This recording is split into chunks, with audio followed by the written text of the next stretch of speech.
IT riding లో పైసలు దొరుకుతాయి కావచ్చు, కానీ ఐటీ ఆఫీసర్ ఇంట్లోనే రైడింగ్ చేస్తే గుప్త నిధులే దొరుకుతాయి. 10,77,00,000 క్యాషు, 3 కోట్ల విలువ చేసే బంగారం, ఏడ జూడు పైసల కట్టలే, పరుపు కింద కట్టలు, వార్డ్రోబ్ లా కట్టలు, పూజ రూమ్ లా కట్టలు, ఆఖరికి బాత్రూమ్ ఫ్లష్ ట్యాంక్ లా కూడా కట్టలే. ఇది retired commercial tax department officer ఇంట్లా రైడ్ చేస్తే దొరికిన గుప్త నిధులు.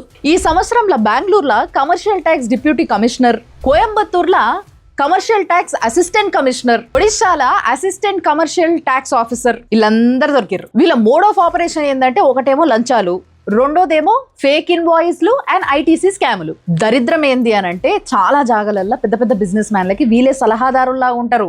ట్యాక్స్ ఎట్లా ఎగ్గొట్టొచ్చు, ఎట్లా స్కామ్లు చేయొచ్చు, ఎట్లా బోగస్ ఇన్వాయిస్లని రేజ్ చేయాలి, ఎట్లా షెల్ కంపెనీస్ ని ఫ్యాబ్రికేట్ చేయాలి, ఎట్లా ఇన్పుట్ ట్యాక్స్ క్రెడిట్ ని ఫ్రాడ్ గా క్లెయిమ్ చేయాలి, ఎక్స్చెక్కర్ ని ఎట్లా డీఫ్రాడింగ్ చేయాలి, ఇవన్నిట్లల్లో వీళ్ళే వాళ్ళకి టిప్స్ ఇస్తారు. మనమేమో సంపాదించే దాని మీద ట్యాక్స్ కట్టాలి, తినే దాని మీద ట్యాక్స్ కట్టాలి, కొనే దాని మీద ట్యాక్స్ కట్టాలి, ఆఖరికి ప్రయాణం చేస్తే దానికి కూడా ట్యాక్స్ కట్టాలి. మధ్య తరగతోడేమో అసలు ఉండి లేక బతుకుంటే వాడు ట్యాక్సులు కడతా ఉంటాడు.